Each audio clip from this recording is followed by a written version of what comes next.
और interesting logic के बारे में बात करते हैं। हम बात करते हैं बफर और नॉट गेट की।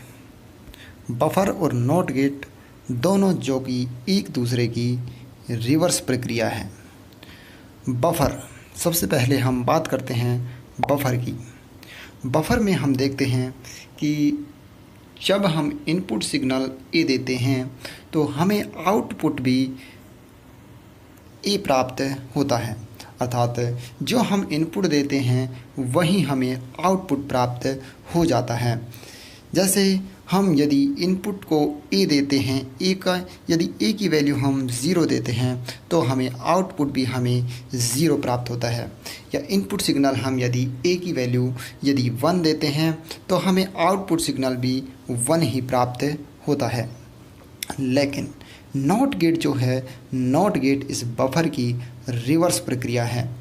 नॉट गेट की यदि बात करें तो नॉट गेट का सिंबल कुछ इस प्रकार से होता है। यहाँ पर नॉट गेट का ये हम सिंबल देखते हैं।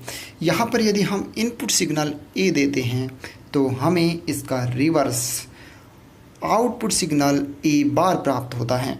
अर्थात यदि हम यहाँ पर इनपुट और आउटपुट सिग्नल देखें, यहाँ पर हम इनपुट और आउटपुट सिग्नल देखें तो यदि इनपुट हम 0 देते हैं तो नॉट गेट में आउटपुट हमें इसका रिवर्स 1 प्राप्त होता है, और यदि इनपुट सिग्नल हम 1 देते हैं तो आउटपुट सिग्नल हमें 0 प्राप्त होता है।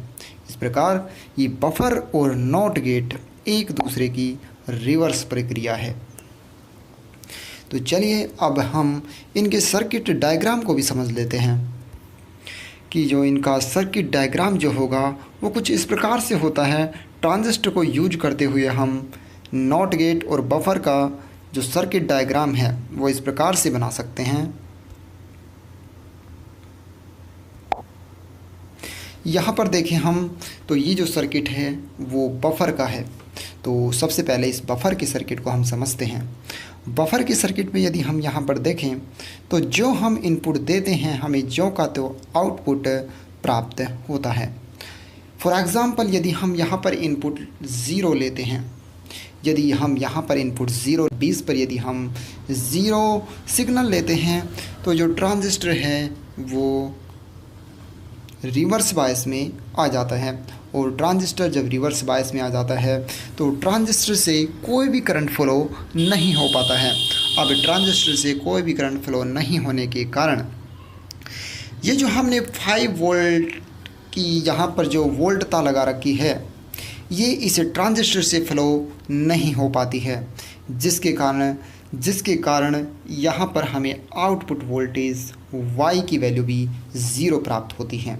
अर्थात जो हमने इनपुट सिग्नल दिया वही हमें आउटपुट सिग्नल के रूप में प्राप्त होता है।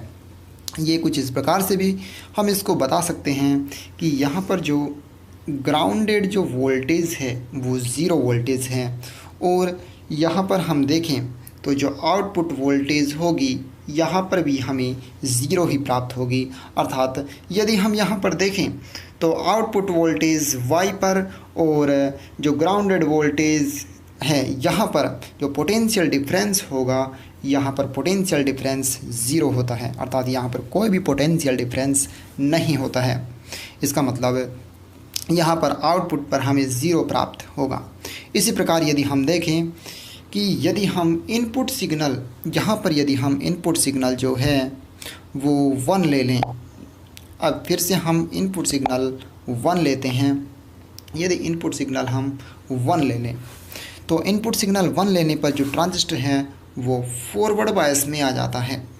अर्थात ट्रांजिस्टर जब फॉरवर्ड बायस में आएगा तो ट्रांजिस्टर से करंट फ्लो होना शुरू हो जाता है और जब ट्रांजिस्टर से यहाँ पर करंट फ्लो होना शुरू हो जाता है उस स्थिति में हम देखते हैं कि जो ट्रांजिस्टर से जो धारा प्रवाहित होती है, एक तो ट्रांजिस्टर से IC धारा प्रवाहित होती हैं, और यहाँ पर हम देखते हैं कि जब ट्रांजिस्टर से धारा प्रवाहित होकर यहाँ पर आउटपुट वोल्टेज के रूप में यहाँ पर हमें प्राप्त होती है। यहाँ पर यदि हम देखें तो ग्राउंडेड हमारे पास 0 वोल्टेज है, जबकि ये जो वोल्टता हमने लगा रखी है, ये वोल्टेज करंट यहाँ पर ट्रांजिस्टर से फ्लो होकर इस आउटपुट वोल्टेज पर हमें प्राप्त होता है। क्योंकि यहाँ पर यदि हम देखें तो ये जो ट्रांजिस्टर है, अब यदि इस ट्रांजिस्टर का ये जो रेजिस्टेंस है, इस रेजिस्टेंस ये जो रजिस्टर है, इस रजिस्टर का यदि रेजिस्टेंस ज़्यादा हो तो इस रेजिस्टेंस से जो करंट है वो फ्लो है, और यहाँ पर हमें पोटेंशियल डिफरेंस देखने को मिलता है। यहाँ पर ग्राउंडेड है नीचे और ऊपर आउटपुट वोल्टेज Y, इनके बीच में हमें पोटेंशियल डिफरेंस देखने को मिलता है, और जिसके कारण इस आउटपुट पर हमें सिग्नल 1 प्राप्त होता है। तो यहाँ पर इस बफर में हमें जो सिग्नल हम देते हैं वही सिग्नल हमें प्राप्त होता है। अब यदि हम बात करें नॉट गेट की, तो नॉट गेट यदि हम देखें तो नॉट गेट में जो हम सिग्नल देते हैं, जो हम सिग्नल देंगे उस सिग्नल का रिवर्स हमें प्राप्त होता है। जैसे हम यहाँ पर यदि 0 सिग्नल देते हैं तो हमें 1 प्राप्त होगा। चलिए देखते हैं कैसे होता है ये सब। यहाँ पर यदि हमने 0 सिग्नल दिया तो जो ट्रांजिस्टर है वो रिवर्स बायस में हो जाता है, और ट्रांजिस्टर रिवर्स बायस में होने के कारण इससे कोई भी करंट फ्लो नहीं हो पाता है, जिससे यहाँ पर जो हमने वोल्टता लगा रखी है 5 वोल्टेज, यहाँ पर जो करंट होगा वो करंट इस यहाँ तक आके आउटपुट Y पर ही प्राप्त हो जाता है, ना कि इस ट्रांजिस्टर से गुजरता है।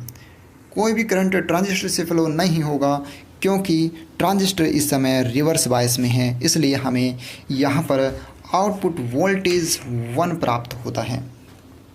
इसी प्रकार से यदि हम इनपुट वोल्टेज 1 लें, यदि हम इनपुट वोल्टेज यहाँ पर 1 लेते हैं तो ट्रांजिस्टर फॉरवर्ड बायस में हो जाता है, और ट्रांजिस्टर फॉरवर्ड बायस में होने के कारण यहाँ से ट्रांजिस्टर से करंट फ्लो होना शुरू हो जाता है।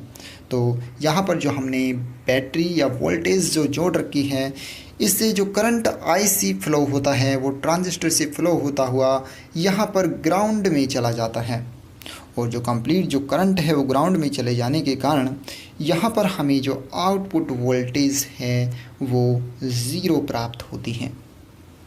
इस प्रकार से ये जो बफर है और नॉट गेट है ये एक दूसरे के रिवर्स हैं।